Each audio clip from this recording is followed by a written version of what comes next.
So this is my rehab video.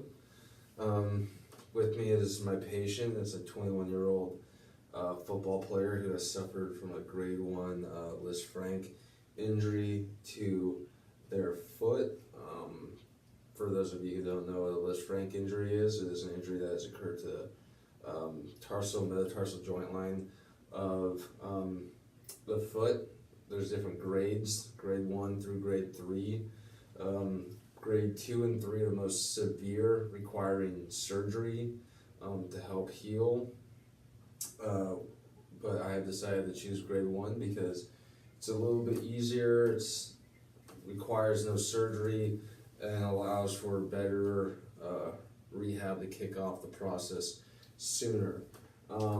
So the first rehab exercise that I'm going to do is going to be the short arc quad. And you're going to do this in phase 1. So it requires some type of bolster or pillows. Luckily enough, we have a foam roller that was cut in half.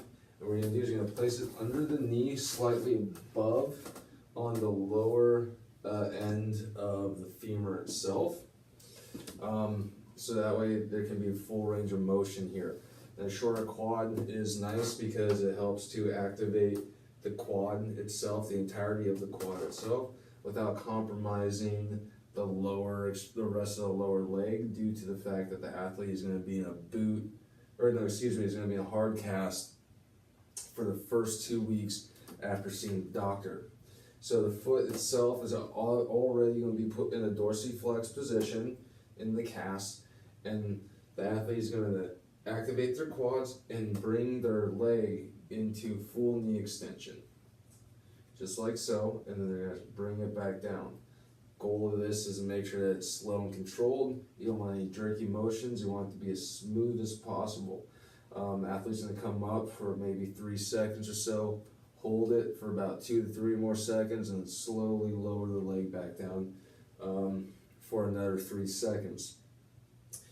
To progress this would be just a normal straight leg raise. So take the bolster out or the half foam roller. And once again, the foot's going to be dorsiflex because it's going to be in the cast. And now, instead of having the bolster to help take the angle, you're now going to contract the quad and fully go into a full knee or a full leg raise, and then come back down. That would be my progression, because now you're activating the quad throughout the entire full range of motion instead of taking out some angle, making it a little bit easier. Once again, about 4 or 5 seconds up, hold it for about 3 seconds, slowly bring it back down. A regression to this exercise would be a total knee extension. With this one, once again, foot's going to be in dorsiflex position because of the cast. And this time they're now going to be driving their heel, or excuse me, the back of their knee down into the table. Where did that towel go? Yeah. All right. So let's pretend that we'll take one of these pillows. Thank you. So what we're going to do is you do it with a towel. You do it with a pillow. What you're going to do is you're going to roll up the towel, our towel. You're going to roll it up till it's about rolled up as tight as this, and you're going to fold it over. What you're going to do is you're actually going to place it underneath the heel itself, so it's elevated, and then once again they're going to go into a full knee extension, driving the back of their knee down into the table. Because what that's going to do is it's going to activate that quad, but they're not going to be taking it through a full range of motion. This is once again the regression to the short arc quad, due to the fact that you're relatively flat on the table and you're only driving down, you're not coming up, contracting that quad. It's still going to be a muscle contracture, but it's going to be doing two opposite jobs. So the next exercise that you're still going to do in phase 1 is going to be hamstring curl. So I'm going to have Luke do is I'm going to have him flip over on his stomach. He's going to come off to the edge of the table, have his foot hanging off. Once again, in phase 1, our athlete is going to be in a cast, and he's going to be non-weight bearing.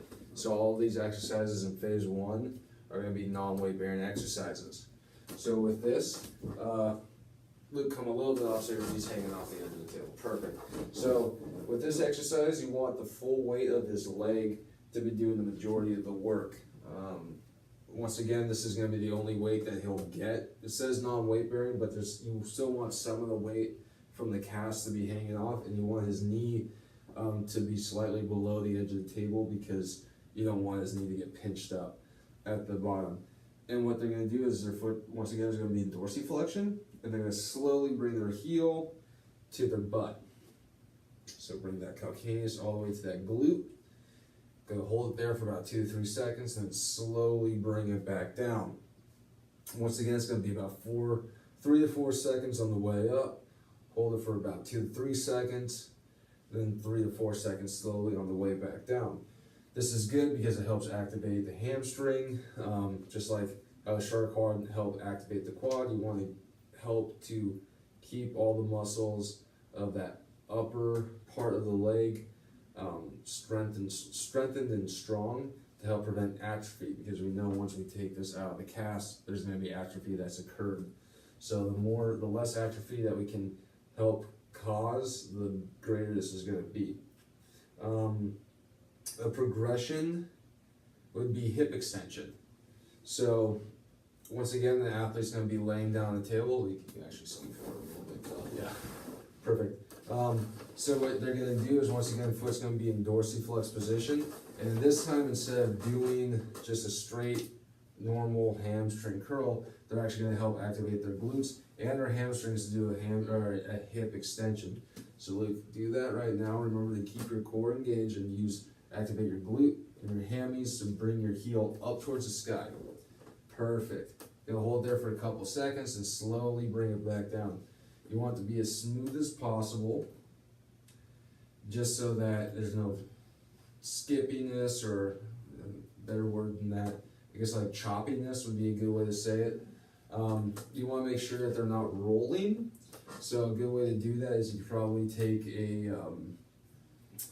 if you have like a water bottle or a foam roll or something like that, you can lay it long ways on the back, so to make sure that the hips don't open up, because they'll most likely open up. Put something round on top of their back, so if their hips starts to open up, they'll slide off their back. Once again, this exercise is to help activate the hammies and the glutes to bring that leg up into a hip extension. A regression would be an isometric hamstring. So once again, we can flip back over.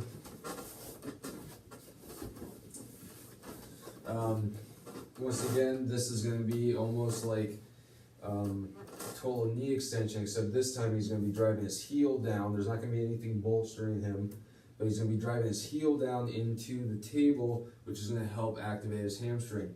He's going to keep his legs completely straight, and what you're going to do, Luke, is just drive your heel down and activate those hamstrings.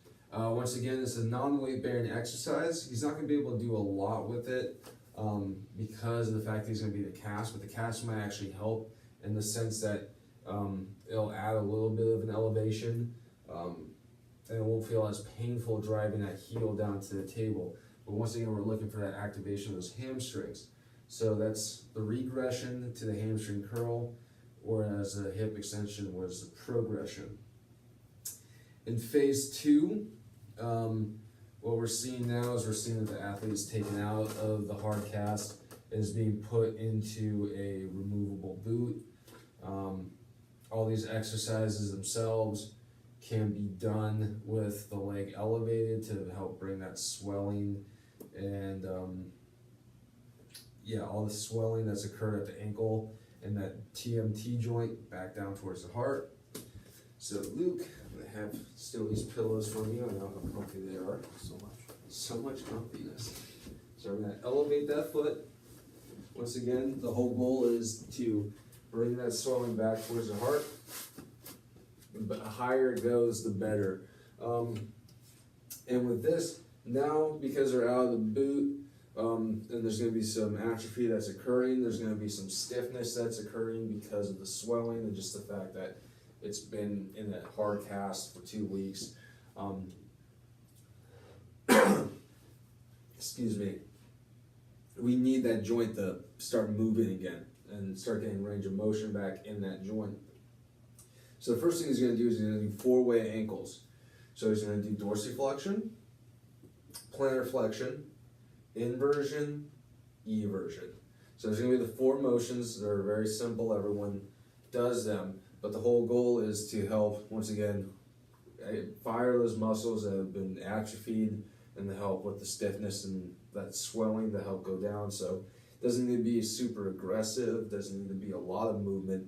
It just needs to be enough movement to where that joint is starting to move and that foot's starting to move a little bit better. With this, it's going to be 3 sets of 10. I don't know if I mentioned that, but all these exercises are going to be 3 sets of 10. It's a universal, the universal kind of rehab sets and reps. And it's just easier to do it at home as well. Just stick with that, with the fluidity of the rehab that you would do in the clinic. So once again, 3 sets of 10. The progression for this